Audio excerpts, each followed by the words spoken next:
Alright everyone, I'm going to do my best to show you this older, not as old, but pretty old generation points distributor because a lot of the rotors were different. So um, I'm going to remove this actually in 1 second. First I want to show you with this distributor what we kind of discussed in class. So we have a couple different parts. You've got the drive gear right here, and that synced into the camshaft. The cam gear, the gear on the cam, and then you've got the housing for the distributor. Not quite sure what the name is. Yeah, there's some serial numbers on there, which is great. But these all different seal.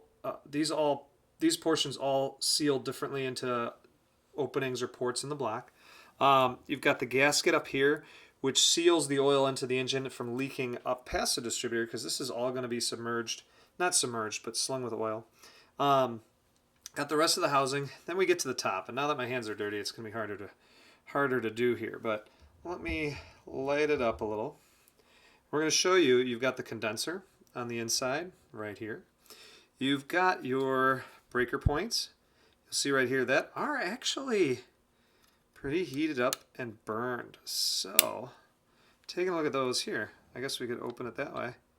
Yeah, these guys are getting a little roasted. So these would be about due for replacement, I would almost say, or possibly adjustment. Those points then went down to, well, actually, I'll take some of this part. Put the plate right here, and you've got the cam on there right here. So you can see it's an octagonal cam, and that will actually be used to,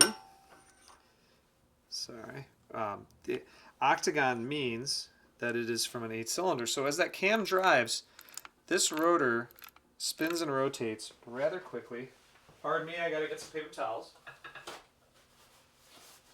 Because on top of that, you have the distributor cap. And this thing was crazy with just a great deal of wires. So the absurdity of how long these is it's pretty insane. But as that rotor would rotate, you could see the fire wire comes in from the center, from the ignition coil, the short one right here.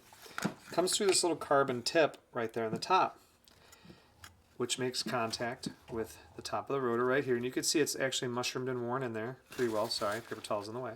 Just like that. So the electricity would come through that carbon point onto here. It's on that carbon as it rotates.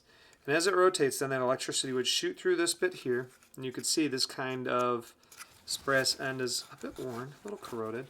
And I have to take good care of this in case it goes back in the car because my HEI doesn't work.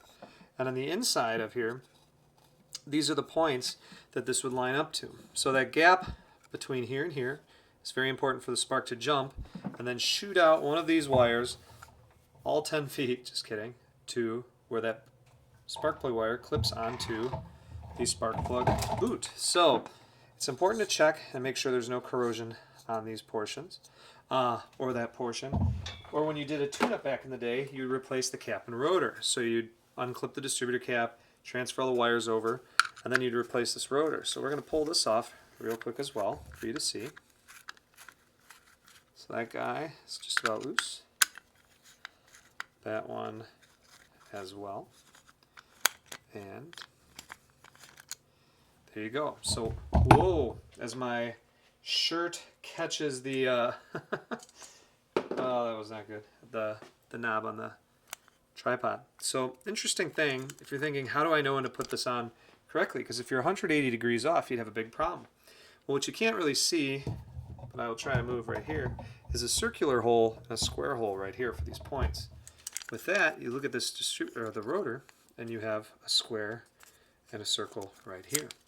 So as you accelerate and this rotates and spins, you see these counterweights right here. And these weights open or close. And what that does is, if you can imagine the distributor cap on there right now, and this isn't good too because that spring's a little beat up, these weights rotate to a point with centrifugal force, open up, and it's actually shifting this plate down here. So watch this plate. So that's going to affect your timing curve. As this engine accelerates, it's going to ever so slightly, as my shirt catches the tripod again, it's going to make this advance or retard ever so slightly so the spark fires earlier or a little bit later. What I was hoping was I'd be able to get in here with a better view, sorry, of certain parts, but let's get in there this way. So now you have the ignition points right there, so, and vacuum. So normally I'd hook up a hose and try to suck on that ever so slightly, but as the engine vacuum increases, the RPMs are increasing, things like that, you need to actually change the time that the spark is going to fire. You need to fire it earlier or advance it. So what's going to happen is that engine RPM is increasing. It's creating a greater vacuum. The vacuum is sucking on the rubber hose here, which is then going to start turning this plate.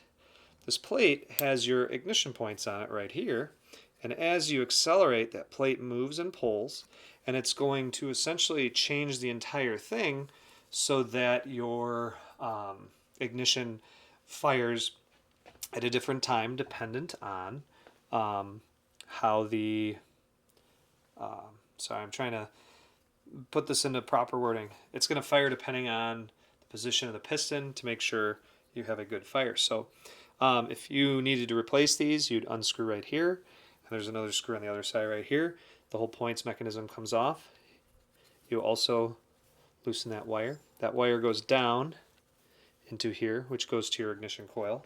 And then you'd replace those points. You can replace these springs with different weighted springs or different strength springs, or I thought you could replace the weights as well, but I'm not 100% positive. Yes, you can. They slide up. So these weights can be done too, and all that is used to adjust the timing curve, and I would not be the best person to ask about that and how you would change it or why you would change it, but it all has to do with degrees of acceleration, what potentially like acceleration, fuel you're running, engine RPMs, peak torque, and things like that. So, and there's the octagonal camshaft or cam of the distributor's rotor that you were seeing. So now we're going to put an HEI distributor in a second here. So I'm going to pause, wipe my hands, and get the second. So now you have to ask yourself, are you ready for this? HEI. This guy is gigantic. So because it's an older school HEI, you can see, well, the drive gear from the cam is still the same. So I'm going to open this vise up a little bit to handle just the pure size of this beast. We might even have to back the camera up a little bit. Or let's try changing that 3 of you. So this was out of a 75 350 apparently. So on this one, the first thing you'll notice is just the sheer size. She's quite a bit larger, and that is a good thing. So what ends up happening here now is you've got this distributor with the coil already mounted onto it and something else. That must be why there was Velcro. And what we're going to do now is pop this distributor cap off and take a look at the differences. So you'll see this little tiny 90 turn, this guy as well, and there's 2 more. The other distributor only had 2. This one now has 4. I'm sure some people out on the internet and stuff could totally school me on this a little bit better, but we're going to potentially just let this turn and hang. But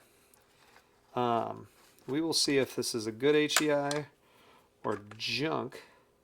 But I just, you know what, I'm going to let it hang by the wire, which you shouldn't do. And right away, the first difference you see is the size of the rotor. It's pretty large. We're going to unscrew the rotor. But you can see it still has that similar bit of carbon or for the transfer on the inside. Here it is from the inside view. You got that. You got your cap with, this actually has brass or copper, which is probably better. This guy's loose, which is not good. So this probably didn't come out of a running one. It was probably a swap meet find. These are weighted again. You can see these weights move with the timing curve right here. This one actually, interesting. I have to see how this guy went on so that I don't reinstall it backwards, but this one does not have the happy little square and circle. One area of concern are these metal shavings in here, magnetized onto the capacitor, or whatever we want to call it. But you can see right away, as we saw in the lecture, you've got this little computer or chip or module right here. You've got the Hall effect sensor or the magnetic pickups right here. And these little blades, let's see if I can get in there real good, are going to get picked up via the reluctor wheel right there and send that magnetic signal into here, which then goes out through the wires to your ignition system, your spark plugs to cause it to fire. So all of this can just plug in almost nearly the same to older existing style ignition systems with just a little bit of creative wiring. And you eliminate the ballast resistor, you eliminate the ignition coil, a couple other things. So let's hope this guy is good, because it's going in the 57 and we're going to need it for miles per gallon and power and reliability. Without the points, the only thing that can really go bad is like the module and stuff, or they can wear out over time. But the cool thing is going to be with this being a higher power coil, less resistance, what ends up happening is you actually have to gap the spark plugs wider. So the standard 57 spark plugs gap to 35 thousandths of an inch for the R45Ss, I think is what I purchased. These you can gap it up to 45. It's going to be such a hotter spark that you open up the points, and that's what gives you the performance gain and the miles per gallon gain. And you can see I have been pretty busy. We've got the intake manifold off now. We've got the, whoops, let me make that a little brighter. We've got the distributor is out. The radiator has also been removed over here from the front. So radiator's out, intake's out. We're swapping in the Edelbrock Performer intake. We'll put the carburetor back on, the air filter back on, and it's going to become a lot prettier. But what does that have to do with ignition? Not a whole lot. The spark plugs, though, are on this side, or this bank of the motor on the left side.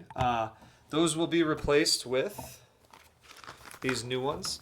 I would show you how to gap and install a spark plug, but you all know how to do that by now from small engines and Autos One. But those are going to be going into the motor. I'm going to pre-gap them to 45 thousandths of an inch to already compensate for the HEI distributor, and then I should have a smoother, better, more easily adjustable engine.